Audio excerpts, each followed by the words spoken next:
tem algum dia da sua vida que te marcou? Sabe, aquele dia que não sai da tua memória? Eu tenho. Eu tinha 6 anos de idade. Eu lembro-me que meu pai estava no quarto dele lendo um livro, a minha irmã estava no quarto dela assistindo televisão e eu estava na cozinha, na mesa da cozinha, fazendo minha lição de casa. Quando de repente um homem armado pulou na porta da cozinha com aquela arma grande apontada para mim. Eu lembro que ele disse assim, cala a boca. Eu ignorei o que ele falou e gritei, pai! Meu pai veio correndo para a cozinha e quando ele viu aquela cena daquele homem armado, ele também levou um grande susto. Então a gente descobriu que não era apenas um homem, eram mais, e eles entraram na casa, nos levaram para o quarto e começaram a tirar as televisões, aquelas televisões de tubo, o micro-ondas, começaram a revirar os guarda-roupa em busca de talvez joias ou dinheiro e jogando todas as roupas no chão.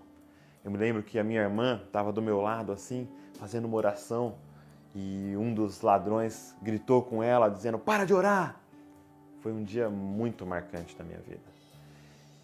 A gente estava num dia comum, a gente estava numa noite comum, lendo um livro, assistindo televisão, fazendo lição de casa, mas naquela noite a minha família foi surpreendida.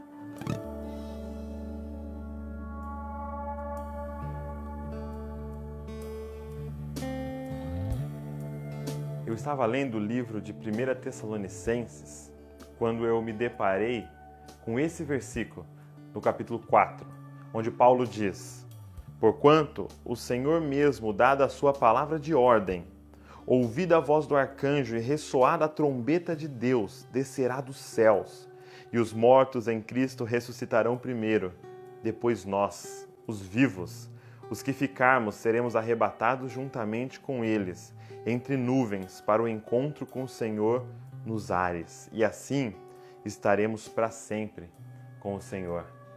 Eu li esse versículo umas 4 vezes, porque eu não estava acreditando. Paulo, o grande apóstolo, um dos homens que teve mais intimidade com Deus nessa terra, acreditava que Jesus voltaria na geração dele. Porque os mortos ressuscitarão primeiro, depois nós, os vivos. Ele estava se incluindo naqueles que não morreriam e que viriam à volta de Cristo. Ali, eu entendi o grande segredo de Paulo. Paulo vivia com essa consciência, Jesus pode voltar hoje.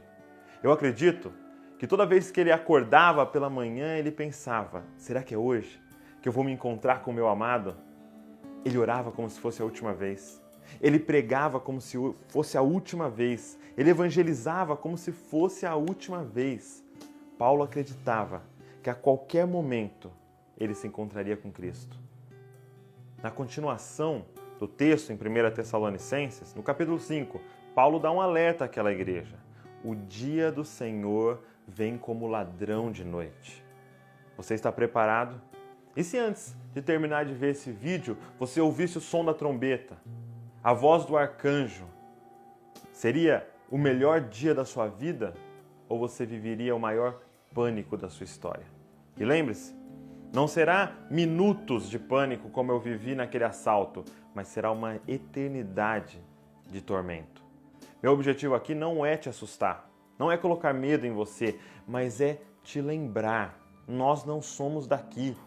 Um dia, Deus soprou a nossa vida para dentro desse corpo e em breve voltaremos para Ele.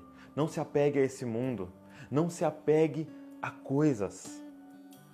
Eu ouvi uma história de um missionário que passou muitos anos longe do país dele, em missão, até que chegou o tempo dele retornar. Ele então pegou um navio e, por coincidência, o presidente do país dele estava naquele navio. E ele teve a oportunidade de conversar com o presidente. Ele conversou, trocou algumas ideias, até que chegou no porto o navio.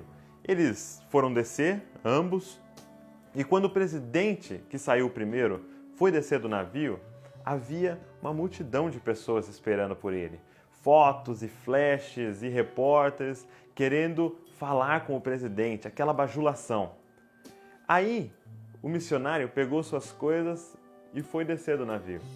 Não havia ninguém esperando ele. Não havia flashes, não havia elogios, bajulação, Não precisou ninguém fazer um cordão de isolamento ao redor dele, porque ninguém estava esperando ele. O missionário ficou triste. E ele fez uma oração mais ou menos assim: Deus, por que isso? Eu gastei a minha vida nesse outro país, servindo ao Senhor e às pessoas. E este homem, que não serve o Senhor, e está gastando fortunas de forma tão irresponsável, ele chega e recebe essa calorosa recepção, e quando eu chego em casa, não tem nada. E aí Deus respondeu para ele: quem disse que você chegou na sua casa? Nós não podemos nos esquecer, a nossa casa não é aqui. Aquela noite, quando eu fui visitado pelo ladrão, eu estava despreparado. A porta estava aberta, o portão estava destrancado, o alarme desacionado.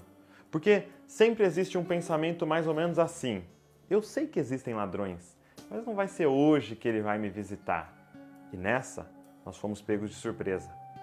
Faça como eu fiz. Para ter certeza que você não vai ser pego de surpresa, coloque assim no alarme do seu celular: Jesus pode voltar hoje. Todos os dias, quando meu alarme toca de manhã, eu leio essa frase e me lembro: esse pode ser o dia que eu vou me encontrar com meu Senhor. Vamos fazer como o apóstolo Paulo e viver como se o hoje fosse o dia de Jesus voltar. O dia de pregar para aquela pessoa é hoje. O dia de ligar, fazer aquela visita e pedir perdão é hoje. O dia de abandonar esse pecado é hoje. Sabe por quê? Jesus pode voltar hoje.